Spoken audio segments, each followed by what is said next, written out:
अब ऐसे में सर लास्ट अगर सेशन की बात करें, हम आईटी स्पेस में भी हमने देखा एक पॉजिटिव और एक अच्छा अपसाइड मूव हमें देखने को मिला है। अगर आज की बात करें निफ्टी आईटी की, तो आज 27,210 के लेवल पर ट्रेड होता हुआ नजर आ रहा है। 0.83% की यहाँ पर डाउन साइड देखने को मिल रही है। आपका व्यू क्या रहेगा? सो निफ्टी आईटी की बात करें या ओवरऑल आईटी सेक्टर की बात करें, सो हम्म। डेफिनेटली वीकनेस हमें देखने मिल रही है। इन बिटवीन बाउंसेस आ रहे हैं, बट वो सस्टेन नहीं हो पा रहे हैं एंड वापस से वीकनेस कंटिन्यू होते हुए देखने मिल रहे हैं। So all in all trend negative है। जो एआई का इम्पैक्ट है वो डेफिनेटली इंडियन आईटी कंपनीज को मेजर रेवेन्यू हर्ट दे रहा है। सो फंडामेंटली जो प्रॉब्लम है वो जब तक सॉल्व नहीं होगी तब तक हमें कोई भी मेजर रैली एक्सपेक्ट नहीं करनी चाहिए। So overall all in all in between bounces आते रहेंगे आईटी स्टॉक्स में, बट जब तक हमें एआई का एक प्रॉपर ऑल्टरनेटिव या एक इंटीग्रेशन नहीं देखने मिलता इंडियन टॉप आईटी कंपनीज में, तब तक की दिक्कतें कंटिन्यू ही रहेगी। सो अभी फिलहाल के लिए हम्म। अवॉइड रखने की ही राय रहेगी लार्ज कैप आईटी स्टॉक्स में, जब तक एक प्रॉपर हमें बॉटम फॉर्मेशन के साइंस नहीं दिखते। ठीक है, इसके अलावा अगर हम थोड़ा सा मिड कैप की तरफ आए, वहां कुछ पसंद आ रहा है आपको आईटी स्पेस में?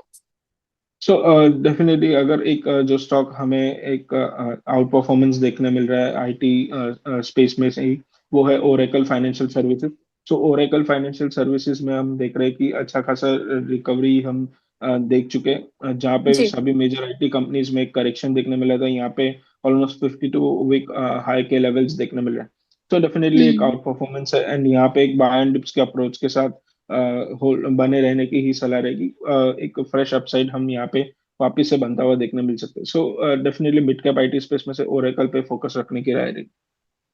ओरेकल पे फोकस रख सकते हैं। चलिए ठीक है, अब इसी के साथ साथ आगे बढ़ेंगे कुछ न्यूज की तरफ। यहाँ पर एचडीएफसी बैंक के अगर हम बिजनेस अपडेट्स की बात करें, तो दमदार बिजनेस अपडेट्स यहाँ पर निकल कर क्या है। ग्रॉस एडवांस पे अगर हम बात करें तो 15.4% का ग्रोथ देखने को मिला है, और इसी ग्रोथ के साथ ही 30.61 लाख करोड़ पर पहुंच चुका है डिपॉजिट, और एयूएम में भी अच्छी ग्रोथ हमें विटनेस हुई है। अब यहाँ पर एचडीएफसी बैंक की बात करें तो जिस तरीके से मैनेजमेंट को लेकर के क्लैरिटी आई है, स्टॉक में भी अच्छा जो है इम्पैक्ट देखने को मिला। 822 के लेवल पर ट्रेड हो रहा है 2.73% के अपसाइड के साथ में।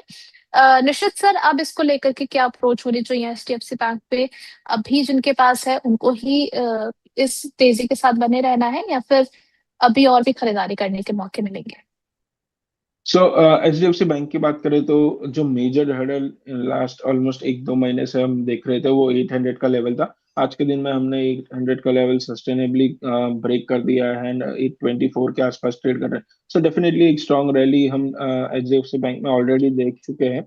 ओवरऑल अगर बात करेंगे तो डेफिनेटली एक अच्छा खासा बॉटम फॉर्मेशन हो गए। 700 से लेके 800 के रेंज में अच्छा खासा bottom formation H D F C bank में बन चुका है एंड यहाँ से अभी रिकवरी मोड स्टार्ट हो गया। सो डेफिनेटली यहाँ पे लॉन्ग हम्म। साइड के पोजीशंस होल्ड रखने की राय रहेगी। मीडियम टर्म टू के पॉइंट ऑफ व्यू से अगर 1 से 2 महीने का पोजीशन का पॉइंट ऑफ व्यू है तो डेफिनेटली यहाँ पे होल्ड कीजिए। 900 तक के टारगेट्स हम देख सकते हैं। तो all in all long side के पोजीशंस कंटिन्यू रखे एचडीएफसी बैंक में। लॉन्ग टर्म के लिए चलिए ठीक है। इसके अलावा फाइनेंशियल्स की अगर हम बात कर रहे हैं, तो फिर आईटीबीआई बैंक के भी क्वार्टर बिजनेस अपडेट्स निकल करके आए हैं, और उसमें भी एक अच्छा खासा हमें स्ट्रॉन्ग बिजनेस हमें देखने को मिला। बैंक का टोटल बिजनेस देखें तो 15% का ग्रोथ देखने को मिला है। ग्रोथ के साथ ही 5.84 लाख करोड़ पर पहुंच चुका है। लोन्स और डिपॉजिट दोनों में ही एक अच्छी ग्रोथ यहाँ पर देखने को मिली है आईटीबीआई बैंक के अंदर। लेवल्स की बात कर लेते हैं, 84 के लेवल पर ट्रेड हो रहा है 0.37% के अपसाइड के साथ में। आईडीबीआई बैंक को लेकर के सर क्या इन लेवल्स पे बाय किया जाए आईडीबीआई? सो आईडीबीआई बैंक की बात करें तो डेफिनेटली एक पॉजिटिव बिजनेस अपडेट्स हम देख चुके हैं एंड डेफिनेटली एक अच्छी खासी रिकवरी भी हम लोअर लेवल से देख रहे हैं ये काउंटर में। सो जी। ऑल इन ऑल अभी फिलहाल ये काउंटर एक रेंज बाउंड ट्रेडिंग में ही ट्रेड कर रहा है। 200 डेज मूविंग एवरेज का एक रेजिस्टेंस जो 86 के लेवल्स है वहां पे देखने मिल रहा है। सो जब तक ये हम्म। काउंटर 86 को ब्रेक नहीं करता तब तक एक साइडवेज जोन में ही काउंटर ट्रेड करेगा। सो डेफिनेटली अभी फिलहाल वेट एंड वॉच की स्थिति में रखिए। 86 के अबाव फ्रेश एंट्री ले सकते हैं आईडीबीआई बैंक में। चलिए ठीक है, इसके अलावा एनटीपीसी ग्रीन एनर्जी की बात करें तो इसको भी लेकर के अपडेट आई है। एनटीपीसी ग्रीन की सब्सिडरी ने 1200 मेगावाट सोलर पावर की एक बड़ी डील साइन की है पीटीसी इंडिया के साथ। पावर परचेज एग्रीमेंट यानी कि पीपीए हुआ है, और इस डील से रिन्यूएबल एनर्जी बिजनेस को बूस्ट भी मिलता हुआ नजर आ सकता है। बट न्यूज पॉजिटिव है, लेकिन इसका इम्पैक्ट हमें स्टॉक पर आज नहीं देखने को मिल रहा है। 95 के लेवल पर ट्रेड हो रहा है 0.19% की डाउनसाइड के साथ में।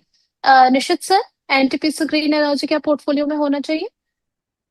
तो एनटीपीसी ग्रीन एनर्जी की बात करें तो यहाँ पे एक करेक्शन मोड में ही ये काउंटर हम देख रहे हैं। हायर लेवल से डेफिनेटली हमें एक साइडवेज करेक्शन ही देखने मिला है। हम्म। अभी भी फिलहाल आज के दिन में भी एक नए लोज बन रहे हैं, अगर हम देखेंगे तो रिसेंट टाइम्स में। सो डेफिनेटली यहाँ पे वीकनेस है, अभी फिलहाल के लिए ट्रेंड नेगेटिव है। सो अभी फिलहाल के लिए अवॉइड करने की राय रहेगी। मेजर जो सपोर्ट जोन या काउंटर में बन के आ रहा है वो 90 का लेवल के आसपास है। सो 90 के लेवल्स के आसपास एक्यूमुलेट कर सकते हैं शॉर्ट टर्म के पॉइंट ऑफ व्यू से। अभी फिलहाल के लिए अवॉइड कीजिए एनटीपीसी ग्रीन। अभी के लिए अवॉइड करना है, चलिए ठीक है। इसके अलावा डाबर इंडिया की बात करें तो डाबर ने क्वार्टर 1 के लिए स्ट्रॉन्ग ग्रोथ का सिग्नल दिया है। रेवेन्यू और पैट दोनों में ही डबल डिजिट ग्रोथ की उम्मीद दिखाई जा रही है। इंडिया और ओवरसीज डिमांड से बिजनेस को अच्छा खासा सपोर्ट मिला है। डाबर इंडिया की अगर हम बात करें तो 439 के लेवल पर ट्रेड हो रहा है 1% की डाउनसाइड के साथ में। निश्चित सर, डाबर इंडिया पर आपका व्यू? सो डाबर इंडिया की भी बात करें तो डेफिनेटली एक पॉजिटिव बिजनेस अपडेट्स है, एंड रेवेन्यू फ्रंट पे एक अच्छा हम अपडेट देख रहे, इंक्रीज देख रहे। बट अभी फिलहाल ये काउंटर एक साइडवेज जोन या कंसोलिडेशन जोन में ही फिलहाल ट्रेड कर रहा है। एंड जब तक ये काउंटर में हमें एक अच्छी खासी रैली 20 डे मूविंग एवरेज के अबाव 451 के अबाव नहीं देखने मिलते, तब तक के लिए एक साइडवेज टू नेगेटिव जोन में ही ये काउंटर ट्रेड करता हुआ देखने मिलेगा। सो ऑल इन ऑल यहाँ से डाउनसाइड के रिस्क लिमिटेड है, बट अपसाइड भी अभी फिलहाल रिस्ट्रिक्टेड है। एक साइडवेज जोन में ही फिलहाल काउंटर ट्रेड कर रहा है। सो अभी फिलहाल के लिए अवॉइड कीजिए डाबर इंडिया को। चलिए ठीक है। इसके अलावा वेदांता पावर की बात कर लेते हैं तो वेदांता पावर की इलेक्ट्रिसिटी सेल्स क्वार्टर 1 में 38% बढ़ी है। पावर सेल्स बढ़ करके 5,225 मिलियन यूनिट्स रही। स्ट्रॉन्ग ऑपरेशनल परफॉर्मेंस देखने को वेदांता पावर के अंदर मिली है। डीमर्जर के बाद क्वार्टर अपडेट जो निकल करके आए हैं इनके साथ काफी इंप्रेसिव है। अब यहाँ पर जो भी डीमर्जर के बाद कंपनीज लिस्ट हुई हैं, वेल्थ क्रिएशन के लिए आपके अकॉर्डिंग ज्यादा बेटर अपॉर्चुनिटी कहाँ है? तो डेफिनेटली वेदांता पावर में अगर हम बात करें तो हायर लेवल से हमें एक प्रॉफिट बुकिंग देखने मिला है। अभी रिसेंटली ही डीमर्ज कंपनी लिस्ट हुई है, कोई भी मेजर ज्यादा चार्ट्स की हिस्ट्री नहीं है। बट अभी फिलहाल तो वीकनेस ही देखने मिल रहा है। आज के दिन में भी ऑलमोस्ट 4% की गिरावट हम देख रहे हैं। सो वीकनेस थोड़ी कंटिन्यू रह सकती है। अच्छे वॉल्यूम्स के साथ सेलिंग हमें देखने मिल रही है। आज के दिन में भी अगर हम देखेंगे तो अच्छा खासा वॉल्यूम हम स्पाइक देख रहे हैं। सो ऑल इन ऑल यहाँ पे फिलहाल अवॉइड करने की राय रहेगी अभी फिलहाल के लिए वेदांता पावर में। अगर जो डीमर्ज कंपनीज हुई है ओवरऑल अगर हम बात करेंगे तो हम्म। डेफिनेटली उसमें से अगर कोई कंपनी पिक करनी है तो वेदांता ही लिमिटेड है, वहाँ पे ही फोकस रखने की राय रहेगी। वेदांता में जिस हिसाब से एक अच्छा खासा करेक्शन हो चुका है, एंड ऑलमोस्ट 380 वाला स्टॉक वापस से 280 के आसपास आ चुका है। सो डेफिनेटली वेदांता में यहाँ पे वापस से एक्यूमुलेशन करने की राय रहेगी। स्टैगर्ड वे में थोड़ा एक्यूमुलेशन कीजिए medium term to long term के पॉइंट ऑफ व्यू से। चलिए ठीक है। इसके अलावा इंडसइंड बैंक की तरफ आ जाते हैं। यहाँ पर भी क्वार्टर 1 बिजनेस अपडेट्स निकल करके आए हैं। नेट एडवांस पे 2.3% का डिक्लाइन देखने को मिला है और घट करके ये 3.26 लाख करोड़ पर रहा है। ईयर ऑन ईयर बेसिस पे देखें तो लोन बुक में भी एक हल्का दबाव, एक हल्का प्रेशर हमें विटनेस हुआ है। इंडसइंड बैंक की बात करें तो 986 के लेवल पर ट्रेड हो रहा है 1.22% के अपसाइड के साथ में। सर, इंडसइंड बैंक जो है उसमें आपकी राय क्या रहेगी? तो इंडसइंड बैंक में हम देखेंगे तो लास्ट 2-3 दिनों में एक अच्छी खासी रैली हम देख चुके हैं, एंड यहाँ पे हम्म। एक अच्छा खासा मोमेंटम हम देख चुके हैं। तो डेफिनेटली यहाँ पे फिलहाल प्रॉफिट बुक करने की ही राय रहेगी, क्योंकि जिस हिसाब से एक अच्छा मोमेंटम हम ऑलरेडी देख चुके हैं, तो करंट लेवल पे प्रॉफिट बुक करने की राय रहेगी इंडसइंड बैंक। इंडसइंड बैंक पे प्रॉफिट बुकिंग की राय रही है और अभी अपने 52 वीक हाई को टच करता हुआ काउंटर नजर भी आ रहा है।